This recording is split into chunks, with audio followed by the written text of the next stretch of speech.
상당히 서포트를 해야 되는 그런 사안이라고 생각을 합니다. 그 뭐 사실 이거부터 좀 여쭤봐야 될 수밖에 없을 것 같아서 댓글창에도 막 그런 글들이 억울하시겠습니다. 뭐 이런 글들이 막 올라오고 있어서 어제 MBC 뉴스데스크 보도가 나왔어요. 그리고 토론회 직후에 의원님 뭐 해명을 요구하는 기자들이 막 이러저러한 질문을 많이 던졌었던 것 같은데요. 그 언론은 그 아들의 취업 청탁 의혹 이렇게 쓰고 있는데 그 관련해서 여러 의원들은 이것은 채용 청탁이 아니라 취업 불이익에 대한 항의였다. 이제 이런 글들이 이어지고 있습니다. 일단 어제 나왔던 MBC 보도와 관련해서 어떤 입장이신지 먼저 말씀을 좀 부탁드리겠습니다. 일단 이게 좀 10년 정도에 걸쳐서 저 잊을만하면 한 번씩 나오는 얘기들입니다. 그러니까 그 잊을만하다는 게 뭐냐면 제가 국정원장으로 간다는 뭐 과분합니다만 그런 저 설이 유포되거나 그런 소문이 유포되거나 국정원장 또는, 간다 뭐 이런 설 또는 국정원에 뭐를 한다 정보위원회 간사가 된다 뭐 또 그런 것들 또는 뭐 이번에도 마찬가지입니다. 원내대표가 된다 이런 그 사무부총장 때도 마찬가지였습니다. 수석 사무부총장 될 때 사무총장이 된다 뭐 수석부총장이 된다 이런 소문들이 돌 때마다 이런 건들이 터집니다.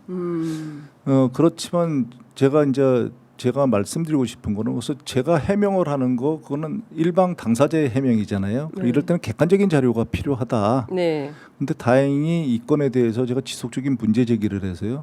국정원에서 TF팀을 구성해서 이 문제에 대해서 조사도 했고요. 여야 다 그러니까 여당일 때나 야당일 때나 다 마찬가지입니다. 이 조사를 한 번 한 게 아니고요. 제가 알고 있기로 한 서너 차례에 걸쳐서 조사를 했습니다. 국정원 안에서요. 내부적으로 일단 그 감찰 감사에서 다 했는데 당연히 아무 문제가 없었다고 나왔고요. 무엇보다도 저 국정원 최초로 행정감사원으로부터 행정감사를 받았어요. 그 행정감사 당시에 이 문제를 조사를 했습니다. 근데 조사를 했을 때도 저 문제가 없는 것으로 부당한 압력은 없었다 이런 게 확인되었다고. 그런데 그래서 일단 이런 거로 문제를 제기하려면 그리고 지금 시기도 민감한 시기잖아요. 그렇다고 한다면 당사자들 물어보고 뭐 이런 게 아니라 그 자료부터 확보해서 일단 보시고 아니면 해명을 듣고 국정원에서 조사했었더니 어떠냐 조금의 문제라도 있었냐 뭐 감사원 자료 같은 것들 공개해두려고 그래서 보신 다음에 해야 되는 건데 이게 이제 항의를 했다 이런 얘기를 하는데 항의를 하는 사람이 청탁을 할 것 같지는 않습니다. 솔직히. 그런데 그렇다고 치고 그렇다고 한다면 앞에 뭐 한 98%는 정말 당신이 억울한데 그거는 모르겠고 2%의 행동 과정에서 이게 문제가 있었으니까 이거는 내가 잘못했으니까 사과해라. 그런데 그걸 갖다가 10년 동안 이렇게 잊을만하면 얘기를 한다는 거 이런 거는 조금 생각을 해봐야 되지 않을까 싶습니다. 일단 이제 이 사건이 무슨 내용이지라고 궁금해하시는 분들이 계셔서 제가 개요를 좀 설명을 좀 드리면 박근혜 정부 때인 거죠. 2014년도에 당시에 이제 기무사 현역 장교였던 아드님께서 국정원의 채용 공개 채용에 이제 응시를 해서 서류 필기 면접 최종 합격을 했는데 그 가운데 신체 검사랑 신체 검사 그리고 신원조사 신체 검사 체력 검정을 받아서 합격을 했습니다. 신체 체력 검증도 통과를 했다. 근데 신원조사에서 탈락을 한 거예요. 아버지가 국정원 인사처장 출신인데 그래서 이거 신연자제 아니냐라는 비판도 있었다라고 박선원 의원께서 전직 국정원 기조실장 출신이시죠. 이제 이런 얘기를 했는데 근데 그 이후에 어제 MBC 보도는 2016년 사모님께서 국정원 기조실장 이현승 실장에게 전화를 해서 근데 맥락은 좀 그 항의하는 거였어요. 어떤 청원하거나 부탁하는 것은 아니었고 이제 그 녹음 파일이 나온 것 자체가 이게 채용 청탁이다. 이제 언론에서는 이제 그렇게 쓰고 있는 건데 사실 그거가 그런 걸 말씀드리려면 그래서 이제 좀 이렇게 객관적으로 좀 물어봤으면 알아봤으면 하는 내용이요.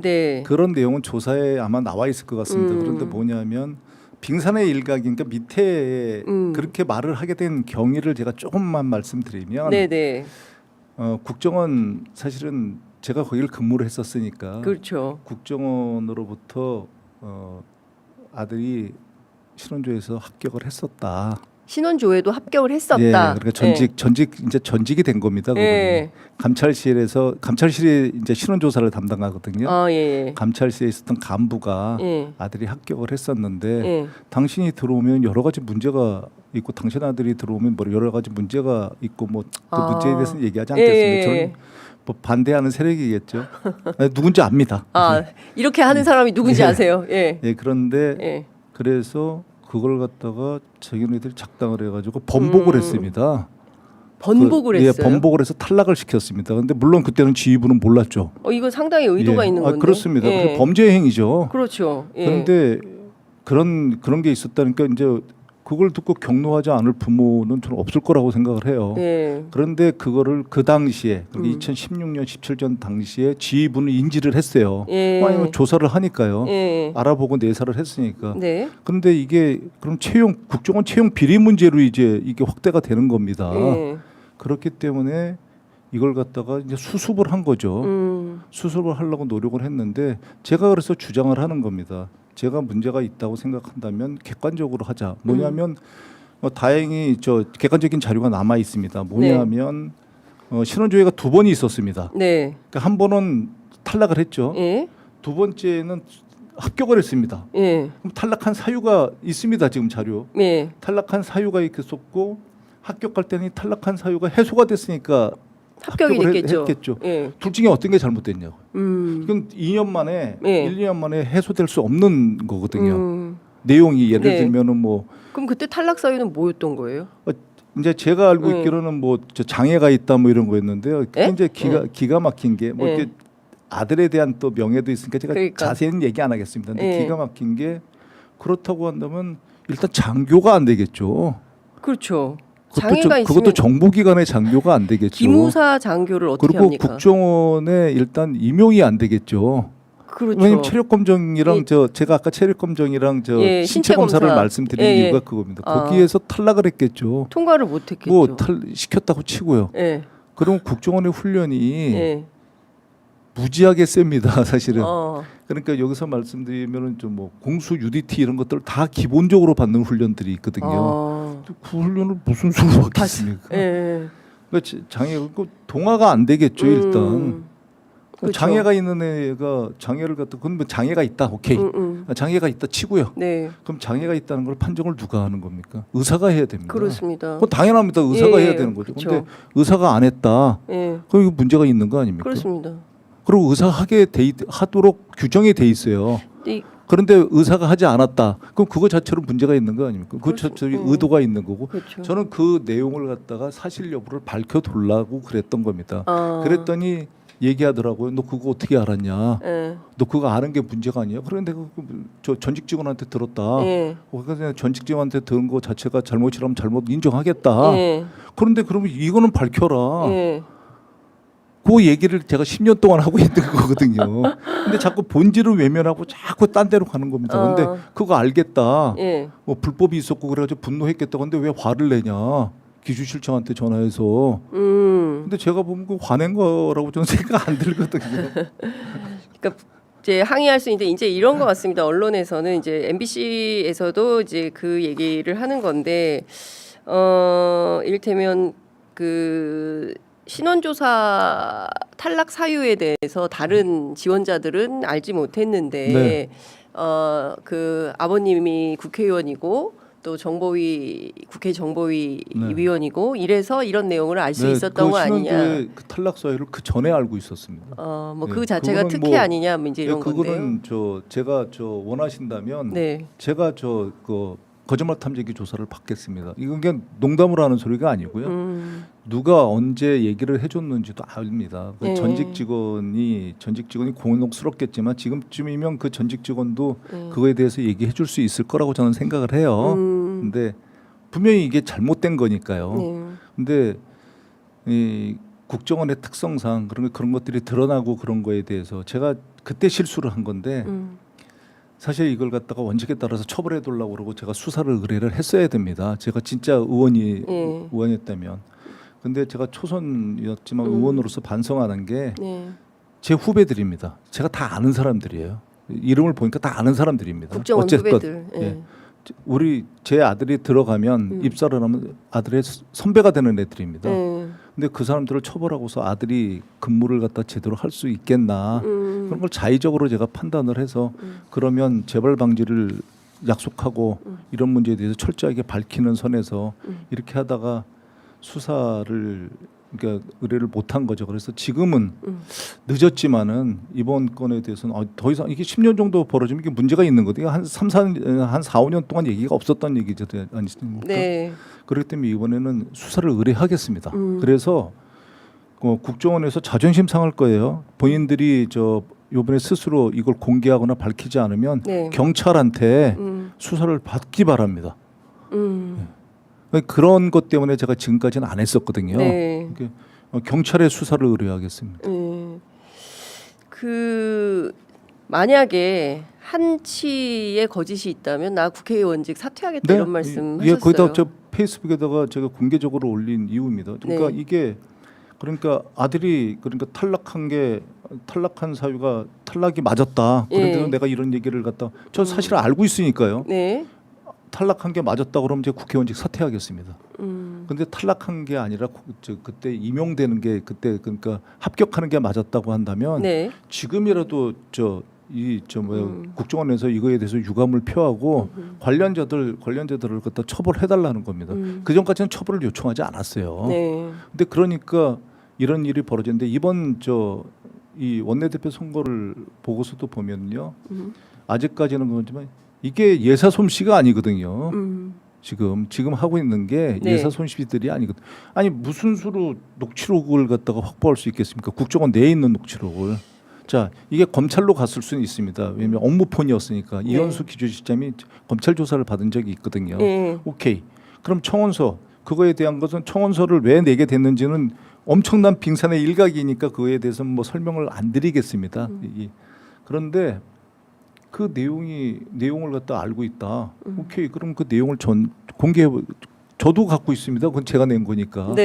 그런데 그게 지금 누군가가 줬으니까 그거는 진짜 국정원 내에 있는 거거든요. 청원서는 검찰 아니고 국정원 안에만 있는 거다. 당연히 있죠. 그러면 이게 검찰로 갔을 리는 없다. 예, 그러면 그 청원서를 갖다 냈다면 그 낸 제가 이유가 있거든요. 그 이유를 갖다 그런 이유는 다 빠졌죠. 그럼 오케이, 뭐 그거 다 인정하고. 그러면 그 청원서를 갖다 그 정도의 은밀한 걸 갖다가 청원서라는 게 민원 서류는 사실 돌려보지 않잖아요. 그런 것 때문에 그걸 했었던 사람이 다른 자료는 안 가지고 나왔을까? 다른 자료는 확보하지 않았을까? 이게 전직이든 현직이든요. 밝혀둘라는 겁니다.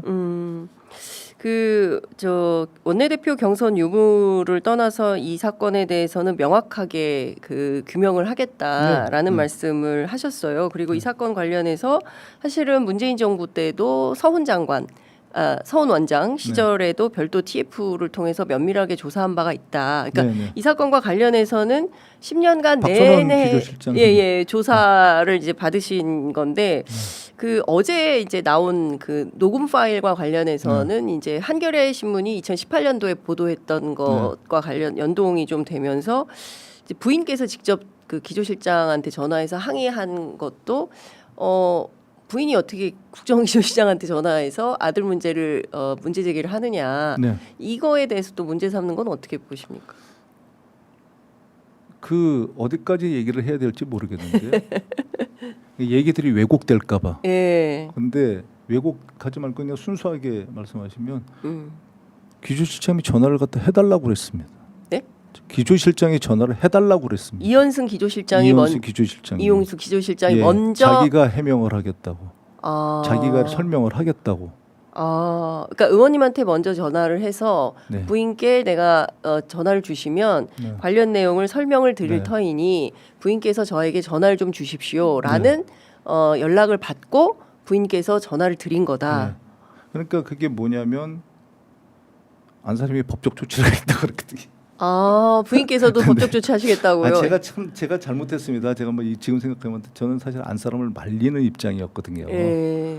제가 나쁜 놈입니다. 사실 아들 문제를 아들로 생각을 했어야 되는데 제가 국회의원으로 생각을 한 거죠. 제가 나쁜 놈입니다. 사실은 그거는 좀 그런데 그래서 부인을 제가 오히려 그 정도로 해가지고 끝내자. 그래서 사실 우리 아들이 들어가는 거를 우리 안 사람은 그렇게 하면 이제 시험 안 볼 줄 알았다고 그럽니다. 그래서 들어가는 거를 갖다 전날까지 반대를 했어요. 예. 그 전날에 우리 아들이 이제 훈련을 이제 받으러 이제 입사를 하는데 네네. 아들은 한 달이라도 좀 다녀보고 그만둬야 되겠다. 그게 뭐 오기장인지 그건 잘 모르겠습니다. 지금도 그런 얘기는 잘 안 하니까. 그런데 안사람이 그 아들을 잡고 진짜 눈물을 펑펑 흘리면서 얘기한 게 너는 아버지처럼 살지 말아라.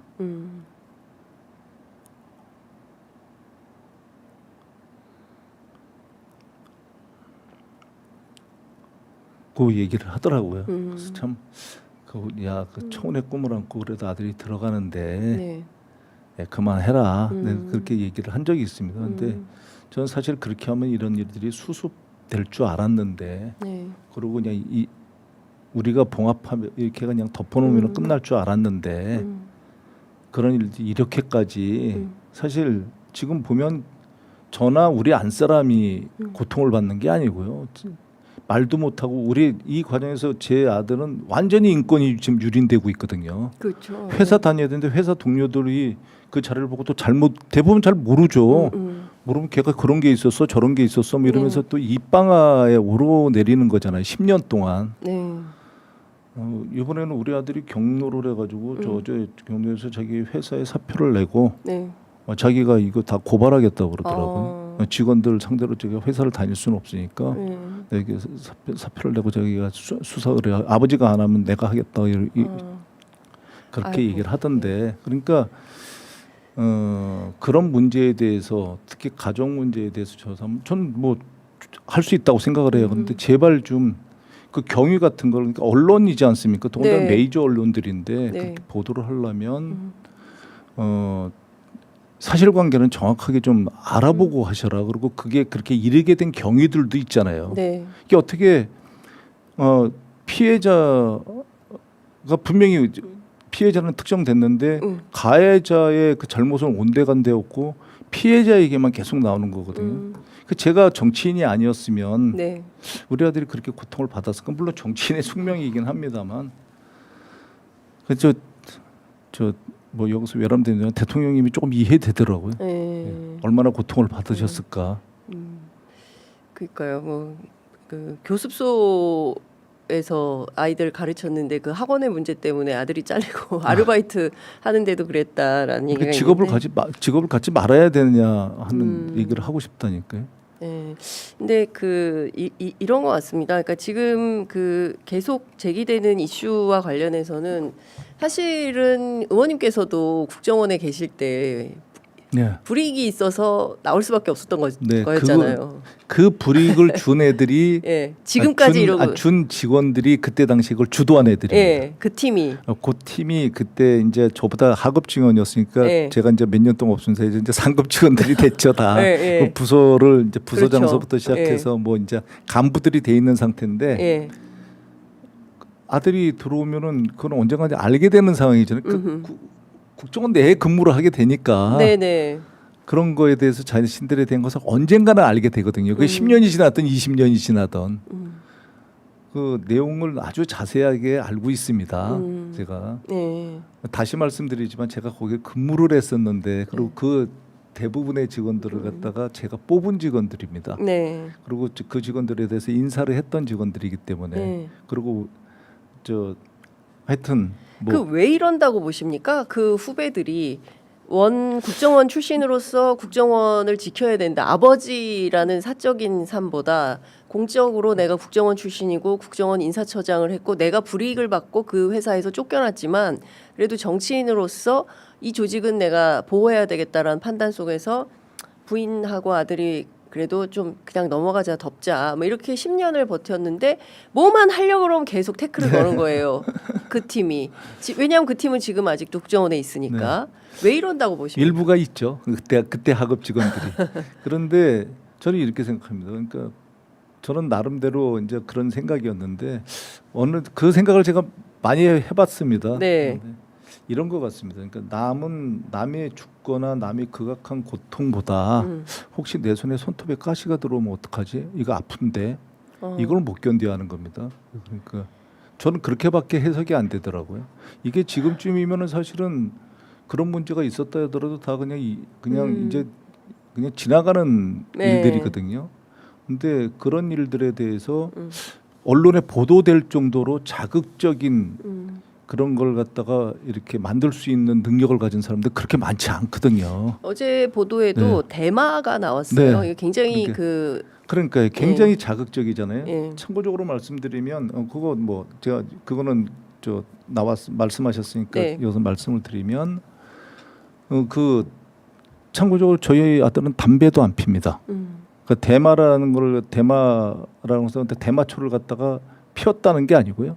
대마를 흡연했다는 게 아니고 예를 들면은 애들 그렇게 하면 뭐 하면은 술집 같은 데서 한 모금 뭐 이게 뭐야 이래가지고 뭐 이렇게 하는 거 있지만 담배 한 모금 이게 뭐야 이런 상황이었을지언정 그 담배를 핀 적이 없습니다. 그러니까 대마를 한 대를 다 핀 적이 없다고요. 그걸 갖다가 야 얘는 뽕쟁이다 예를 들어 얘는 대마를 피웠다. 예를 들어 제가 기자님께 여쭤보면 이렇게다가 술을 갖다 했다가 이게 커피인 줄 알고 마셨는데 이게 술이 돼서 이게 뭐야? 그럴 수 있죠.